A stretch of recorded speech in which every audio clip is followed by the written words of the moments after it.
Aaron, what are you doing?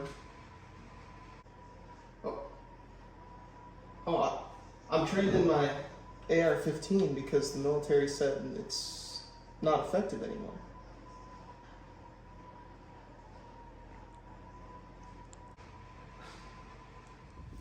Alright, what is up YouTube? Welcome to the 80H Night Train. I think you can probably already guess what we're going to be doing today.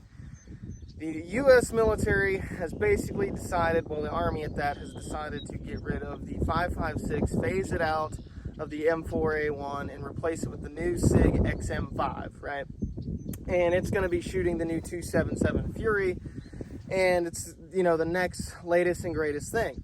And for the last 60 years, or however many years, the M16 platform rifle has been in military use. We've always looked at it as this next generation awesome platform, and now it's become the thing of the past, and everyone's just dogging on the 5.56. And so I really wanted to ask the question and try and answer the question, is the 5.56 still effective? Let's find out today. All right, so today to do our test, we're going to be using the 5.56 by 45mm NATO cartridge.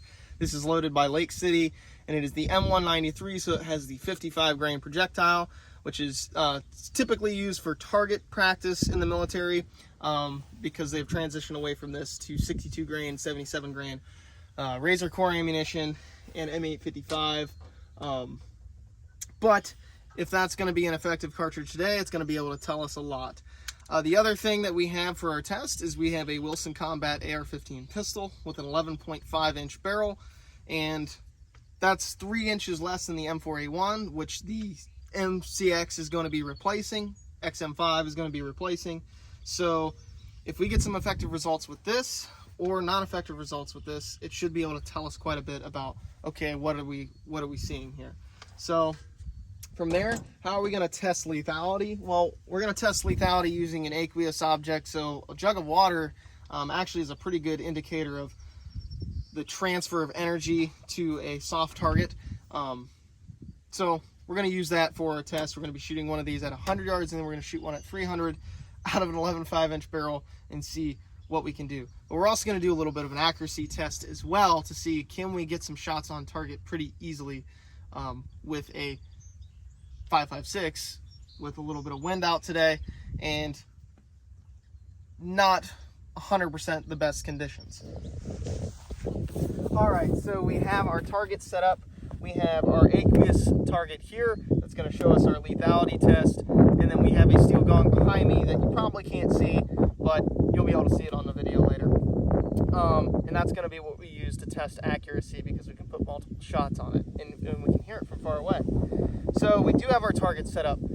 Now, I will address one thing. When the Army was looking to replace, and is looking to replace the M4A1, they stated two things that they basically discovered in Afghanistan, and it was the engagement distances being greater than 300 meters, and it was also the potential of targets wearing body armor and the 5.56 not being able to penetrate them. Now today we won't be able to test the 5.56 on really body armor, but we will be able to test effective distance and effective range. Now I'm already going to state I have a red dot on that pistol, and most likely I'm not going to be able to see the target beyond 300 meters. But I'm going to try my best for you guys, and we're going to try and do some redneck science here and discover if the 5.56 is magically ineffective or not. Stay tuned. All right, I got my eyes and my ears on. We are at 100 meters. We are going to be taking a shot at the water jug first, and then we're going to be trying to ring some steel. Let's get to it. All right, to remove human error, we are going to be bagged up and be shooting at that target.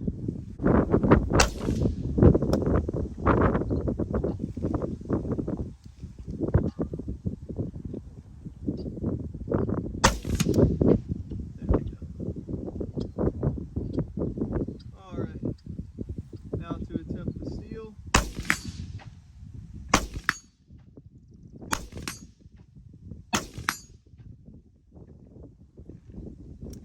right, let's go check out the targets. All right, so our 100-yard test, 100-yard test, I'm gonna make that correction right now. So at 100 yards, this water jug didn't survive. Clean entrance, devastating exit, transferred virtually all of its energy with that 11.5-inch barrel. Water jug toast. That was a center mass shot to any human being or any living creature. It would be an extremely bad day. So there is that. Pretty easy to shoot the steel target too. You can hear in the video that was not that difficult. I will say I did miss my first shot because that weapon is sighted in for 50 yards instead of 100, so it shoots a little high at 100 yards. But it should level out about that 200 mark, which is where we're going to be going next. Let's see what we can do there. All right, so we are going to be bagged up here. We are at 200 yards. Let's see if we can put some shots down range on that steel. Remember, this is just the accuracy test. We're going to be just focusing on that steel going down there. I'm going to try and put as many shots on it as I possibly can. To remove human error, we're going to be bagged up.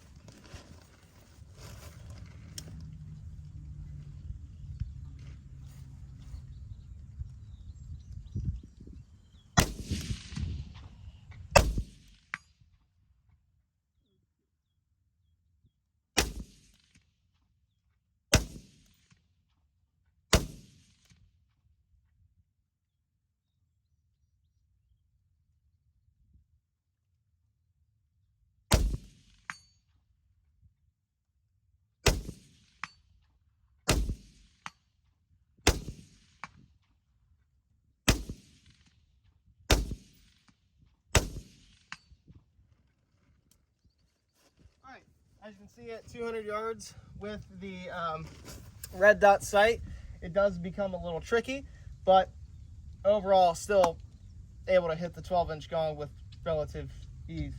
I can barely see that thing. I hope that's what you guys are starting to see. All right, we are now at 300 yards. We're going to be shooting the 11.5-inch barreled AR pistol bagged up at the jug. So I'm going to position you guys and zoom you in to where you can see the jug better, and I'm going to take a few shots at it, see if I can hit it at 300 yards.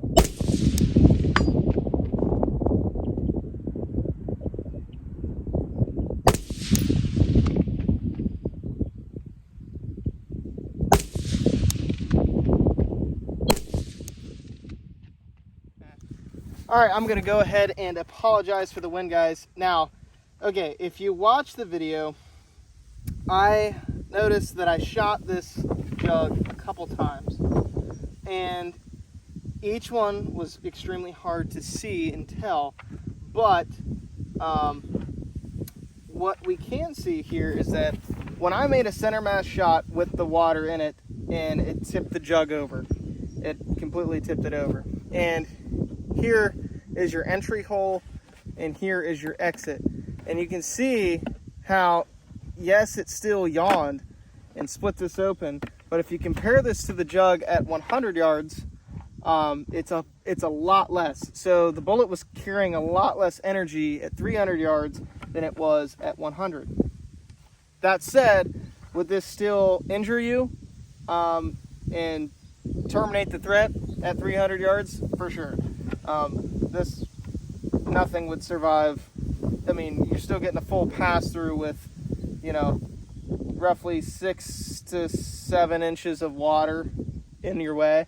So still definitely transferring quite a bit of energy, but definitely seeing some of that decrease. Now, the one thing that I did want to point out was at 300 yards with a red dot sighted AR pistol, it's extremely hard to even see your target anyways unless it's starch white like this. If you notice, when I switch to the gong over here, the gong is painted this rust color, and that's to basically simulate a target that you would be actually shooting at, right? Something that's extremely difficult to see at range. And if you notice, I could put a couple shots on steel, but it was definitely a lot harder than what one would normally expect, right? With that said, I think I want to do one more test. I'm going to go eat lunch real quick, get fat and sassy, and I'll be back. All right, I am fat and sassy and back here with a new idea. So instead of shooting at the gong for some accuracy test, I figured, it would be even better to show some actual holes in some cardboard. So I got a cardboard box up here with a white stripe on it, making it easy to see.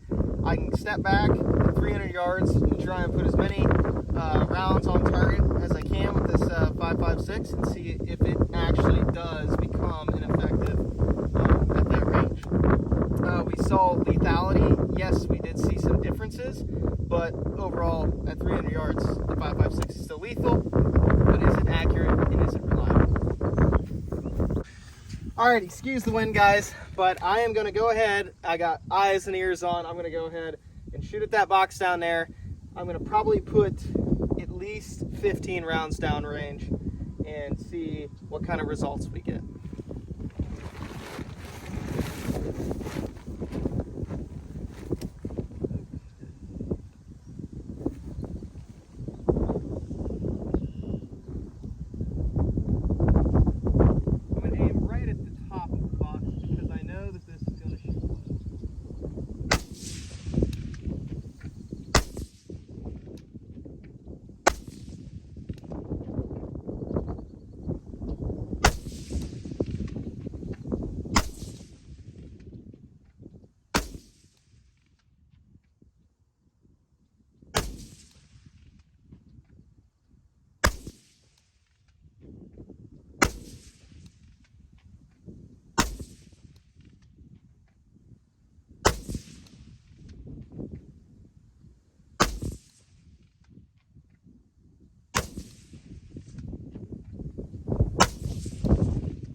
I think that's enough. I started transitioning to other targets. So let's go ahead and go check out and see if we even hit the box.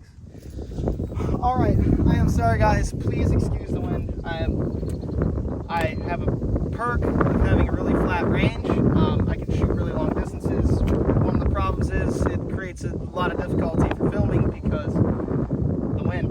All right, so I am gonna pop up a picture here so that you guys can see this up close, but there is 1, 2, 3 grazes on the right side, and then there are 9 bullet holes in the center mass. 1, 2, 3, 4, 5, 6, 7, 8, 9.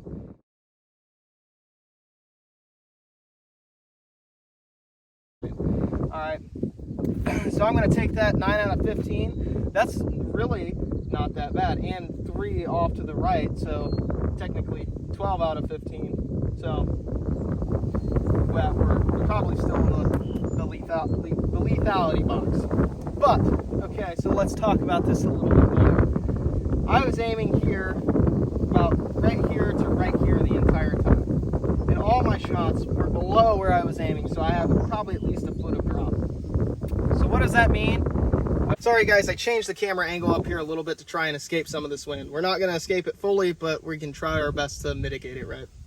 So what does it mean when the bullet drops a foot at 300 yards? Well, considering it should be shooting flat at 200, so we've got a foot of drop at 300, it's telling me that we're losing a lot of velocity out of this guy. This M193 is probably pushed to the max at about 300 yards out of an 11.5 inch barrel. Now, considering if we had longer barrel lengths, we could easily, I think, push this out 400, 500, 600, should be capable. So does that mean the 5.56 is ineffective, or is it effective? Well, let me know in the comments below, and then I will give you my answer, my opinion, right now. All right, so the 5.56 by 45 millimeter NATO, completely effective round. It's been effective for 60 some years. I don't know why all of a sudden people think it's not effective. You know, I think more of the problem comes with the shortening of barrel lengths and trying to get this most compact weapon possible. That's where all of our problems are stemming from. And that's just applying physics to the situation. So do I think we're going to have, you know, problems, or like, is there a problem that we're trying to combat that the 5.56 can't? Well, I think the armor penetration capability, I think, is where the 5.56 is going to lack the most when the military talks about it, right? But as far as the civilian goes, this 5.56 is extremely effective. And I think in an extremely versatile round, not only for, you know, competition shooting, for self-defense, for just an overall good round for varmints, to any sort of threat you could think of. I think the 5.56 can do a really good job at mitigating that threat. Now, for the military, I'm going to give you my opinion here. You know, you hear Grantham talk about, I've read stats all over the place that will tell you all the time, combat is won by the side that has the most bullets. Why? Because they're able to suppress the enemy and outmaneuver the enemy. I think that the SIG MCX Spear is going to hinder that capability. I think for a competent shooter, it's a great upgrade. But for the general infantry person, it's honestly terrible in my opinion. I think that they're going to be much better suited with more ammo and you know, a lighter loadout than they are a heavier loadout, less ammo, with a gun that, you know, especially for a smaller statured human being with a little less experience, it's going to be extremely difficult for them to shoot. That's just my opinion. Take it for what it is, but my opinion says the 5.56 deserves to stay. Let me know in the comments down below if you think it's a terrible cartridge and it should be abolished, or if you think it's great, and tell me the reasons why or why not to keep this thing around. All right, guys, I really appreciate you tuning in. I will see you next time. Goodbye.